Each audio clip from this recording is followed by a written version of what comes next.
What's up? I think I want to ask this one. What? What have you never told me? Now I'm nervous. What's going on, guys? And welcome back to my channel. I have a pretty cool video coming to you guys today. Matter of fact, subscribe. And when you're finished watching, like the video, and please comment. I want to know you guys' perspective on today's video. You probably need my dad to be here to do this, so I'm gonna. Hey, what's up, man? This is my dad. Every morning you have two choices. Continue to sleep with your dreams or wake up and chase them. On this channel, we're choosing to chase them. I'm connecting with some pretty cool dream chasers and getting all in their business. They say millennials always have something to say. I don't know. Let's talk about it.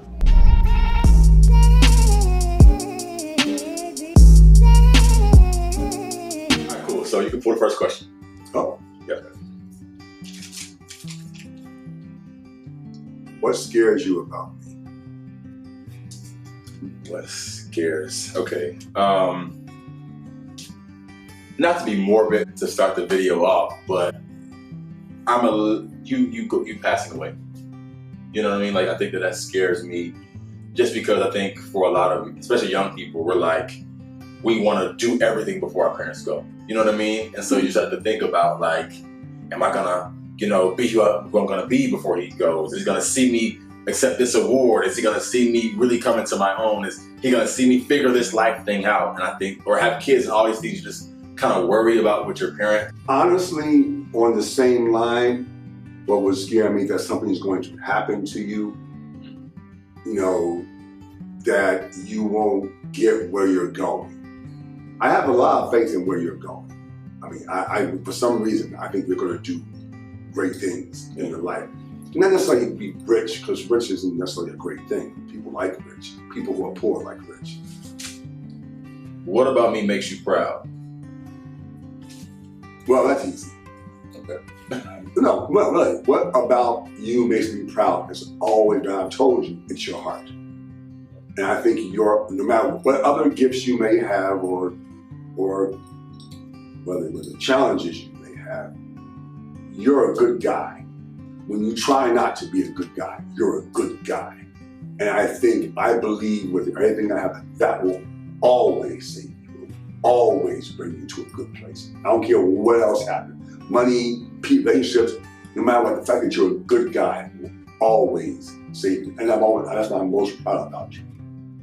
You're still here, if that makes sense. Like, because I had a front row seat for the past 25 years, you know what I mean? Like, I know what possibly could have, and not necessarily taken you out of here, but could have definitely taken your kindness, could have taken your joy, could have taken your energy, could have taken your spirit, could have taken your wherewithal, could have taken your hope for tomorrow. But like, you still managed through like everything to decide that tomorrow's a new day, even when you don't want to. Because I've been, we talk all the time, you know what I'm saying? So I've been there, but it's like, to see you still manage to move with a level of kindness and consideration of people, even when sometimes people aren't that considerate of you, is like, whoa, like, you know what I'm saying? Like St. Pete.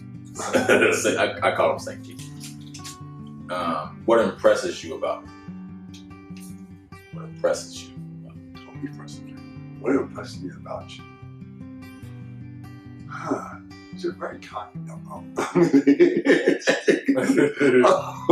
What impresses me about you is that, and this is going to sound shallow, I should say, but Too late now. yeah, that you still maintain a humility and a kindness for people you don't even know. Like waiters, not that waiters are the lowest low, because they certainly are not. Yeah. But People who have chosen to serve, and you're still kind to them and respectful of them, and you treat them like they should be treated. your patience. Like, because I think that, like, from all points, like to be able to like be cut off in a conversation and still listen, or to be able to not understand and wait to kind of get it, or to be like in a space where,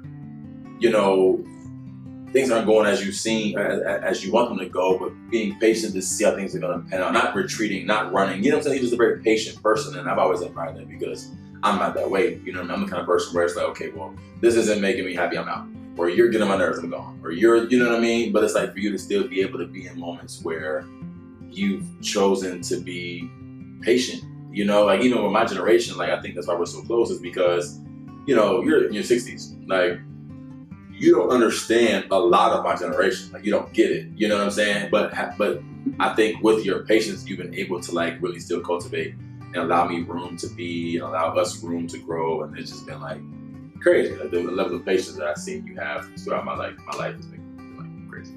I wish I had it, but you know, we are. It wasn't built in a day, you know. So I think I want to ask this one. What? What have you never told me? Now I'm nervous.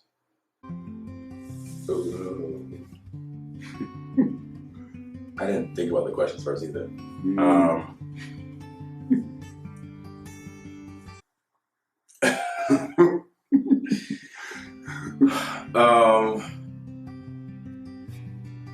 I think we talk a lot, so I think that most things we talked about, but I think that I've never told you exclusively that I wish you wanted more. You know, like I really would. And I think you can't tell somebody what to want, right? And like I think that like, you know, people are gonna want what they want, and largely compared to yourself, you got what you wanted. But I think because I know what you deserve, I wish you wanted that. Okay, what have I never told you? The short answer is nothing. There is very few I can think because I talk a lot. Okay, well, I'll take it. So there could be some fathers watching. There could be some sons watching. Hopefully, both watching. What, just in short, like, what would you tell the father, like who is having a son or has a son? I would say that for me and you, I love you. That I know. Everything else is up for grabs. You're gonna be you. Yeah. You're part your mother, you're part me, part you. So, yeah. And that part you is you. You just give him the finger. Oh, sorry. I'm sorry. I didn't mean that. But no, wrong finger, okay. Dad. All right. Yeah, we get it. Anyway.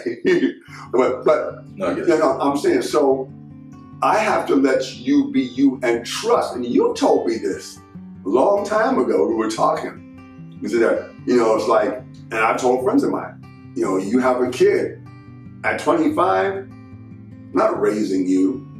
I raised you, past tense. Yeah. You are who you are. Yeah. And I have to, now, you know, you may ask me so I can give you advice. Right. Or maybe I can help sometimes. Yeah. But you're you, and you have to chart your own course. Because you can't, I don't want you to end up where I want to be. You won't like that. Yeah. You know, I'm going to go over here. You don't want to go over there. You're going to go over there. Because then you're way over here, and you're going to be way over there. No. So as a father, I would say, focus on loving your kid. No matter what else is going. You're my kid. I will take a bullet for you. I literally will take a bullet for you. From a son's perspective, I think, and it's hard to understand when you're younger, but I think for those of you who are like, you know, 18 or 19 or 20 or above, understanding that your parents are human really helps to grow a relationship with them. I think once you decide that like they don't have all the answers, they weren't given the handbook that taught them what to say, how to say it, when to say it. They have their own experiences that they're still experiencing. Because I think sometimes we can resent our parents for not doing what we want them to do or saying things that weren't right. And parents are going to make mistakes, you know. And I think that like once you kind of get that in your heart, you can kind of understand it better. And I think you can understand your parents better. And I'm not saying like this is not because I know we're talking really nicely because we love each other, but I don't want to create this picture like everybody's parents are amazing and everybody's kids are amazing. And, you know, because there are some situations where, again, if it's not right for you, it's not right for you. I'm not saying that at all. But what I am saying is for your own peace of mind and on the opposite end to possibly grow a relationship, but understanding that they're human is necessary for both. You get what I mean? Because like to let it go is necessary, to grow it is necessary, but it's necessary to get that in your mind because even when I was younger, like, and I think my dad did a good job of showing me his human hearts. I think that's another part for parents as well. Like, showing your child that you are human. I think sometimes parents want to portray this very, up high, look low. I'm Superman, da da da. And in reality, when you do kind of take that layer off and show your kids, like, wait a minute, like, you feel like I feel, like you experience things like I experience things. Now I feel comfortable to be able to tell you the things that I'm going through, the things that I'm experiencing, or the things that I don't understand, the things that whatever. I think, and in turn, that sharing makes you guys, you know what I'm saying, huh? You know what I'm saying? Hope you guys enjoyed this video, man. Again, you have to beat my dad and hear us answer these questions. Right. So like I said before, leave a comment if you guys have any questions, or if you guys just want to talk about your father's relationship or your parents' in general relationship. But be sure to subscribe, and I'll see you guys next week. Peace. Convos with those.